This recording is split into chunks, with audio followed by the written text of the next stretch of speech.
Today, we're going to talk about how to achieve life balance as a busy parent, why parents are at high risk for burnout, and how they flip the script to find peace and fulfillment in their busy lives.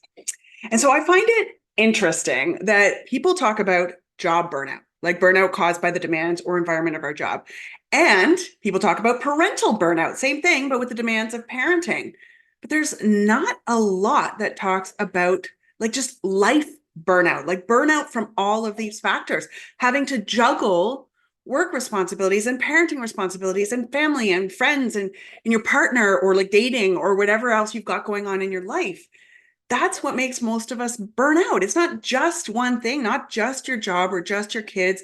It's all of that combined. Like the expectations are just too much right now. And so I want to show you a diagram. This is a productivity graph, and it was originally developed to demonstrate sort of work productivity in relation to demands. But we're going to use it to talk about life because it absolutely applies. Okay. So here on the left, you can see that when you are bored, your performance is low, like not much motivation to do those boring tasks. Sounds right. And then you've got this sort of mid-range productivity when you are relaxed and comfortable, but you have your best productivity when you're stretched a bit, right? Like right here on the border of stretch and strain, like when you're learning something new or when you're juggling all the things like a freaking boss, you have ultimate productivity. So I want you to think back to before you had kids. In terms of life in general, where were you on this graph? Like, I know for me, I prided myself in being super efficient at my job and I wanted to prove myself and I wanted to move up the ladder. So, in my job, I was pretty much always doing this balancing act between stretch and strain. And when work was done, I could slide right back down. And my personal life ranged from like boredom to comfort. So I spent most of my time in this sort of relaxed zone. I didn't have a lot to do after work or on weekends except like, maintain my house and my social life and do some hobbies. Maybe I had lots of time to do hobbies and sports, whatever I wanted. My evenings and weekends were my own. But if you asked me at the time, I totally thought that I was super busy.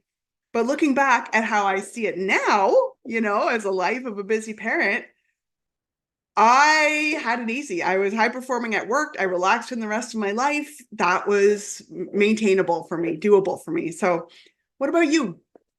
What does your life pre-kids look like?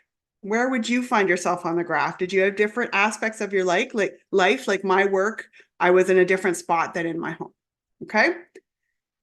But then I had kids. And then I was on maternity leave and I went back to the exact same job with the exact same expectations. Not only their expectations, but my expectations for myself. I totally thought I was going to kick ass. I mean, like that was part of my identity, was like this super get it all done person that others can rely on. I was in demand and valuable and resourceful. And I needed that to be valuable to myself, to feel like I was a valuable human. And at no time did I ever think, oh, I'm a mom now. I shouldn't put this much effort into my career. Never, not once. So there I was at work, still straddling the stretch and strain sections. But outside of work was very different, as you know, right? There was no more comfortable, relaxed boredom outside of work hours to soothe my nervous system and replenish my energy. What there was screaming children who were exhausted from their day. And there was a messy house and dinner to be made and never ending cleaning and baths and fighting and tantrums and illness and sleepless nights and disagreements over things with the kids, disagreements with my partner over parenting. There was always homework and activities and responsibilities and lost mittens and battles about getting dressed. And like, I felt like constant overstimulation in all of this. And I would say in the younger years, like, when the kids were under 12, I was between stretch and strain and overwhelm, probably strain and overwhelm most of the time when I was at home. So, how about you? Once you had kids, where would you put yourself on this graph? So now my entire life was in the green to red areas, all of it. The least amount of level of pressure I had was stretch, right? And it's funny because I remember that my husband and I took a weekend getaway and people like asked, "Oh my goodness, what are you doing?" And our response was like, nothing. Like literally our goal was to see if we could get ourselves bored. That was what we wanted from our lives. And now that I can see this graph, I can think about, oh my goodness, how smart my body was for wanting that. Like my body knew that I was in this red zone and I needed to slide back down. But I mean, that's a weekend, right? And then back right into the red zone. And so how long can we as parents sustain being in this like super high stress zone? And I was going to say that I felt like I managed it for almost 10 years, but the reality was that I was sliding down the end of this curve for this last few years. Like I was probably crashing here. And those were the years that I could feel myself going downhill, like unhappy and unfulfilled, but I didn't know what to do about it. I didn't know how to get back into this place. And so I was signing up for like things that I used to do when I was in the relax zone, like art classes and sports. And I kind of thought that those were the things that put me in the relax zone, but they weren't, because when I'm in the red zone, they're just like extra things to do. And I was just finding myself with more overwhelm and just continuing to slide down until I crashed into a giant puddle of burnout because I did not know what to do. All right, so here's just another graph. It's the same thing. And what I like about this one is that it shows fatigue at the top here. Like, sure, you're performing optimally, but you're exhausted. Like, I think that's a really important thing to say here. And it also shows the gap between where you intend to perform and your actual performance, which is important because it leaves us feeling what? Like a failure. Like I felt at that time that I was failing at everything. I was a sucky mom, a sucky wife, a sucky worker, a sucky daughter. Like I was trying to perform at that high level, but what was happening was I was sliding down into this breakdown. I couldn't keep up. Okay. So now what? Now what? What do we do? Before kids, we could take a few weeks off and relax and get ourselves back into the relax zone. But with kids, regular life is a full-time job. How are we supposed to get ourselves out of this downward like slide into this breakdown so that we either can prevent hitting that breakdown, prevent burnout, or recover from it if we've already hit it? All right, so what we're talking here is work-life balance. And I think this is how it's supposed to be. So let me know if you agree. For most of us, work is an obligation. Like we have to work. If you want to eat and have a roof over our heads, that's just a requirement. And then the life part is where we're supposed to replenish ourselves, and so that we can do more work at another time, right? And so we have this balance. And ideally, both of these parts of our lives would bring, some level of fulfillment. And this sounds great. Fantastic. But what happens is that for parents, both of these sides of this equation become an obligation. And the opportunity to replenish diminishes until there is just no fulfillment at all. And so all you're balancing is obligation and obligation. You are spending so much of your time trying to keep up with everything that there's no room for fulfillment anymore. You just keep sliding off of the curve. It's no freaking wonder that we're burning out and that we can't find joy and that we're losing ourselves in the busyness of our lives. Like work-life balance is a struggle for non-parents, but it's a total myth for parents. We need a different solution. Okay, we need a three-way balance. And I just love this image because it implies that it can be fun. Our life is our playground. Okay, so what are we balancing? Any ideas here? Like, is it work, kids, and ourselves? Close. Okay. We parents are going to consciously and intentionally balance our obligations, replenishment, and fulfillment. Yes, this is what we need in order to feel balanced. So because that's what we need, this is what we need to figure out how to balance. And for us parents, this has to be intentional because it is not going to happen on its own. All right, so let's look at each of these individually and what it means for us busy parents. All right, obligation. I know what you're thinking, like, how can we possibly do less when there is so much to do, right? So here's the thing. So much of what we do is because our mind BS is telling us that we have to do it in order to be successful. Our old programs tell us that we need to do certain things in order to be good and successful. And when it comes to parenting, we have programs that tell us that we need to do everything a certain way. Like we need to feed the kids a certain way, and they need to behave a certain way, and that we need to behave a certain way, and that we need to have it all together and always be patient, and we need to look a certain way and act a certain way and make sure the kids have enough stimulation, but not too much stimulation. And they have to have their schoolwork done, and they have to get good grades, and they have to have healthy lunches, and they have to actually eat their lunches, and they have to go to bed on time and eat their vegetables and be kind and sweet, but also stand up for themselves. Okay, you get the point, right? All of this obligation is freaking overwhelming. But when you boil it down to what really matters, it doesn't have to be that complicated. And it's kind of this catch-22 because the mind BS that is making this complicated, that the mind BS that is trying to create this like perfect environment and perfect relationship with your kids is actually hurting your relationship with your kids, which is the opposite of what it's trying to do, because what's happening is that you're stressed out all of the time and you're worried about all of these things that we just listed all of the time. And that makes it really hard to have those loving, calm relationships with your kids. And it's the same thing with the programs around work. So much of what we are running around doing is a result of our mind BS telling us that we need to be a certain way in order to be good and valuable and successful, but it's total BS. So the obligation part of the equation becomes so much lighter without all of this BS piled on top. And it's your no BS boundaries that keep it that way. All right. So once you shed that mind BS, this obligation part becomes much lighter. And so the second part of the balance is replenishment. We need to find new and creative ways as busy parents to fill our cups while we are tending to our responsibilities, right? Because there's no opportunity to do it when we're not doing things, because we're always doing things.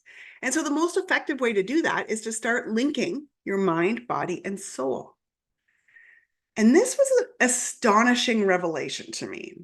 Like, we can up level our self-care with just a little bit of intentionality in the activities that we are already doing. And so we all know the power of this, but it's not talked about in this way. So we know the power of meditation, right? It's proven to fill you up and unlock your creativity and make you more peaceful. But why? Why does it do that? Right? And same thing with mindfulness and gratitude. Why does it work? Because it links these different parts of us. You are linking your mind, body, and soul, or at least two of those parts in each of them. So we're going to take that philosophy and apply it to our crazy busy lives, okay? Let's take the most replenishing principles and put that to work for us. So that means that we can turn just about any activity that we're doing into a self-care activity, all right? So let's think about washing the dishes. How can we make washing the dishes a self-care activity? All right, so start thinking mind, body, soul. How can we start connecting? So let's start linking the mind and body. And that's so easy when you're doing the dishes. It's like you can focus on any sensation in the body. So like maybe you can feel the warm water or the squishiness of the sponge or the smell of the soap. And if you focus your mind on those sensations, that's it. You're linking your mind and body. That would be the mindfulness. That alone is replenishing, but we want to 10x it, right? Like we don't want just a little replenishment. We need to fill that bucket fast. So we are also going to add the soul into the equation, and we're going to up level it that much more. So your soul, like your heart center, that's your emotional center. It's what connects you to nature and the universe and your unique creativity. And that's why gratitude practices are a thing, because it links your mind and your soul by having your mind focus on an emotion. Okay. So let's see if we can come up with an emotion in that moment while we're doing the dishes. Like maybe you can just feel a sense of peace that no one needs you right now. Okay. If you can feel that just moment of peace, see if you can grab it. Focus your mind on that feeling of peace as you feel the warm water on your hands. And this whole thing might take like 30 seconds. But these moments compound hugely into amazing replenishing effects that don't take any time out of your day. Okay. And so for this, no BS boundaries with yourself is what you need to make sure that you keep prioritizing these replenishment activities. All right. So now that you have lightened your obligation and you have increased your replenishment, and so you've done this by addressing your mind BS that's making your obligations heavy, and you started linking your mind, body, soul, also mind BS, to amp up your replenishment, it is time for the last one, my absolute favorite and our goal, fulfillment. Okay. So I chased fulfillment for most of my life. How many of you can relate, right? Like it's what we all really want. We all want to be happy and fulfilled, like we have a purpose, like we matter. But here's the problem. Most of us are chasing fulfillment from our programmed self. And that means our mind BS is getting in the way and telling us what we should find fulfilling. Like we should find parenting fulfilling. Oh, hello, mom guilt again, right? We should find service to others fulfilling. We should find creating something beautiful fulfilling. We should find an honest day's work fulfilling. But the reality is that what you're going to find fulfilling is going to be completely personal and unique to you. And it might be like one big thing that you can put your heart into, or it might be a whole bunch of little things. And it's going to change. It's going to change all the time. Like one moment, what you find fulfilling might be different from what you find fulfilling in the next moment. But it can be really hard to see any of that if you're looking at it through the blur of your mind BS and your old programs. So the key is to find your true self, because your true self knows. You've just buried that part of you under programs that tell you to be professional and responsible and perfect and strong all the time. And finding your true self, it's a process. And this is my most favorite part of what I do, helping people to reconnect with who they really are, who they are before they were told who to be. And just watching that happiness just explode out of them as they rediscover fulfillment in new ways that they never imagined and that they've never experienced as a grown-up. It is so humbling and cool to watch. So the way that we get back to our true self is to consistently take actions, little tiny actions that align with what matters most to you. And I'm just going to show you the framework for how to do this. Okay, so this is my no BS boundary framework that teaches you to set boundaries based on your unique personal values. And getting super clear on what matters most in whatever situation you are in is the very first step. This is the part that makes sure that the steps that you're taking actually take you closer to your true self. And then you can decide what actions align with that. And then you can get rid of the mind BS getting in the way, which is the L and the U, the letting go and untangling all of that BS that's swirling in your brain and making you hesitate and taking the action. And then you can put your precious energy into you, into getting closer to who you are and taking actions in alignment with that. And that means that every aligned action you take uncovers a little piece of your true self. And when you get started, like anything else, you start with surface things, right? Like you start with the easy things like, oh my goodness, how should I handle this frustrating coworker? And it's so funny because I think of that as the easy things now, but probably in the beginning, this was like a big, heavy thing to me, right? Because as you continue to use this and take steps closer to who you are, your central compass, like that inner knowing, it starts to become stronger. And you start getting used to hearing it and listening to that inner voice. And your aligned actions get clearer. And the action, like taking action, becomes easier. So, like when you've got a few minutes of free time, for example, your mind BS won't come in and say, to-do list, go do something on your to-do list. And then you won't numb with scrolling. Instead of doing those things, you're going to know exactly what to do to make you feel the best. And that's going to light you up. And that's where the fulfillment comes in. When you start doing the things that make you feel amazing, instead of what your mind BS tells you you should be doing, your passions emerge. Your love shines and your self shines, and you feel happy and fulfilled because you are doing what you want to do and not what you have been told your whole life that you have to do. Okay. Now, I need to point out that all of these are solved by boundaries, specifically no BS boundaries that cut through the mind BS and connect you with your true self. And I want this for you. So I'm creating a free no BS boundary bootcamp to help you balance your busy life like a boss. Like this is truly a boundaries with benefits situation because you're going to be able to juggle your busy life like a freaking pro while also finding yourself in the process. Go to mindbs.ca/bootcamp to save your spot and become your own happiness hero.